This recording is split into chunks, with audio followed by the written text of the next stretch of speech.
So today I'm going to be talking about one of the big mistakes that we make in planning our birth plans and why you don't want to make it. So first of all, if you make this big mistake, and you're not the only one, so don't feel bad if you're already doing this.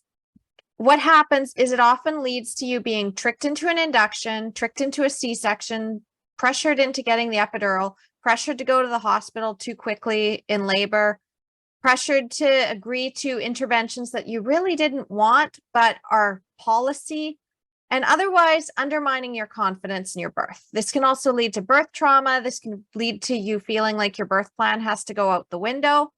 And it's a really big problem. It's a huge trap in our medical system and maternity care and how we come to our births. What you want to do instead, if you follow what I'm going to be teaching you in this quick video, you're going to avoid all of that. Not only that, you're going to have the confidence to say no to things that you don't want. You're going to have the confidence to ask for things you do want. You're going to have the confidence to birth outside the box. So even though there's a very narrow view in the medical system of what's allowed, you won't have to feel bad about saying, actually, you know what? I don't really want this thing.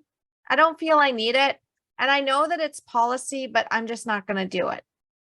You'll also feel more confident in talking to your family, your friends, your partner about what you want in your birth. And the best part is that you're going to be able to tweak this as you need to be able to change your mind if you want to, so that your birth plan is essentially fail-proof. So this is basically how you create a fail-proof birth plan. And the way I came to this is in my own birth, I made a huge mistake. And it came from a lot of the childbirth education I received. It came from the books that I was given, the typical ones for how to plan your birth. They were very mainstream. They didn't talk about this until the end. The childbirth emails, it was the same thing. They didn't talk about this until the end of pregnancy, about creating your birth plan. So here's what you do not want to do. You do not want to go to your care provider at 37 weeks or 36 weeks and start talking about birth plans.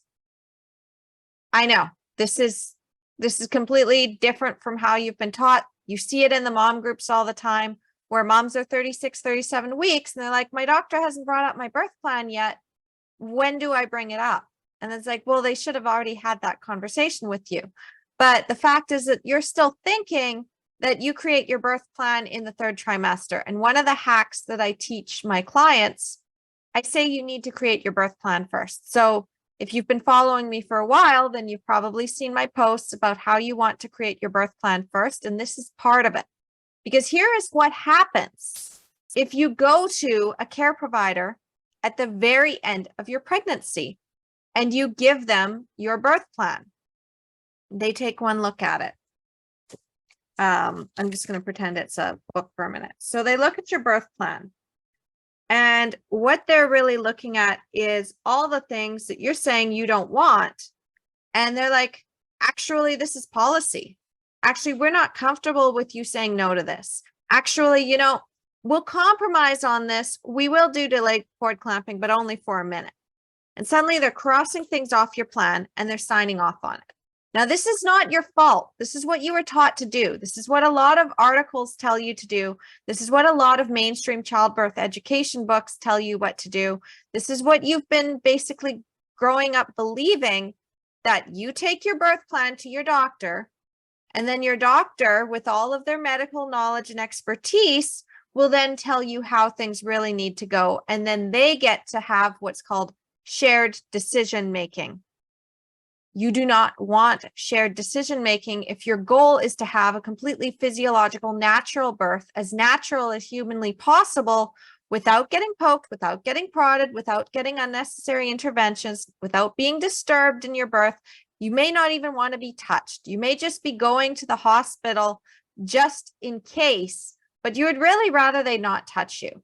This is a problem because a lot of times it's like, well, if you can't stay home, or you don't feel comfortable staying home, or even if you have it in your backup plan that you would go to the hospital, you still don't want that birth to be heavily medicalized. And if you're planning a home birth, what happens is you may be in fear to think, if something deviates and I end up having to transfer to the hospital, my birth plan goes out the window. So this is why you do not want to take your birth plan to your care provider at the very end of your pregnancy. You want to do it instead at the beginning. And this is something that I teach my clients, is that we create the birth plan first, and then we go out and hire the best care provider. It's like coming up with your dream wedding and then hiring the wedding planner who's going to then create that for you.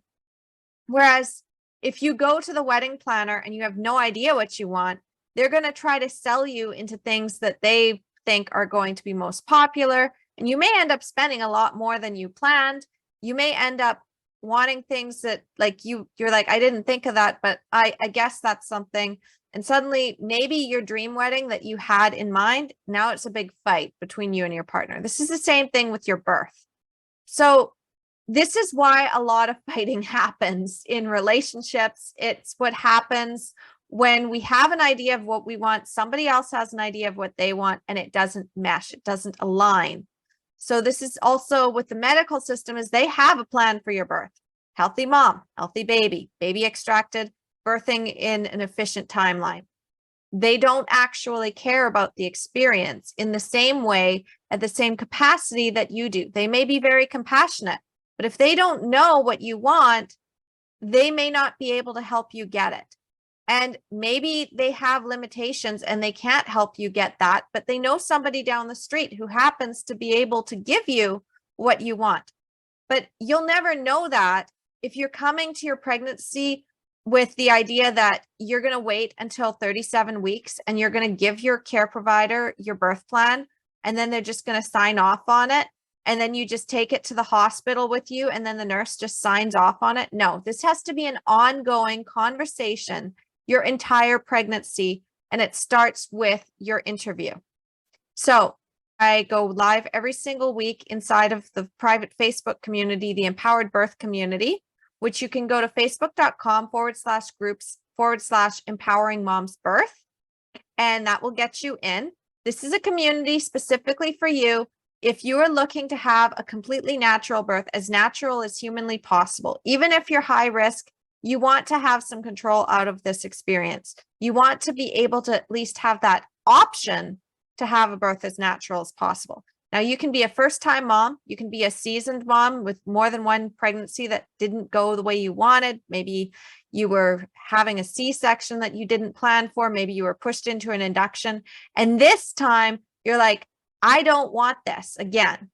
I am determined to have my natural birth as natural as possible. Maybe you've had birth trauma, and maybe you might even be afraid to have another baby. But at the same time, your heart is longing for one. You don't want to be one and done. But what happened in your previous experience is keeping you stuck and keeping you from going and getting pregnant again. But you really want to grow your family. So this is also for you. In fact, some of our members have had previously traumatic birth experiences, and they were like, I'm done. And then by learning what I teach inside of this Facebook group every single week, they were able to have the confidence to get pregnant within the year. And then they ended up having these amazing vaginal births after cesarean, after induction. And they're like, oh my God, like I've done it. I've had this natural birth experience. So you'll have the confidence to go forward in your birth planning, however it looks for you, with the aim of the physiological birth, North Star. And then if you need medical help, you can also advocate for yourself and get your care provider on board. I teach all of this inside of the private Facebook community. And this week specifically, I'm going to be talking about birth plans. So if you really love this video, I invite you to come into this Facebook community. I go live every single Tuesday at 10 a.m. Pacific. I go for about 30 minutes. It's a deep dive training. So if you don't want to wait, you want to get these videos right hot off the press, then you can also come in and you can watch them live or tune in later in the week and catch the replay, ask your questions. You'll get more hands-on help from me. You can also ask your questions in the group, and you'll get more support for the kind of birth that you want, the kind of birth that lights you up, the kind of birth where you don't have to fight, beg, compromise, or you're not going to crumble under pressure. You're not going to give up. You're not going to give in. You're going to have that beautiful, empowered, natural birth experience that you wanted. And even if you do end up choosing a cesarean out of necessity, you'll feel good about that. You won't have any regrets. I am committed to make 2023 the year of empowered birth so that you can come to your birth and have all of the power, all of the confidence to do it with or without anybody's permission. All right. So again, that's facebook.com/groups/empowering moms birth. All right. I hope to see you there. Bye.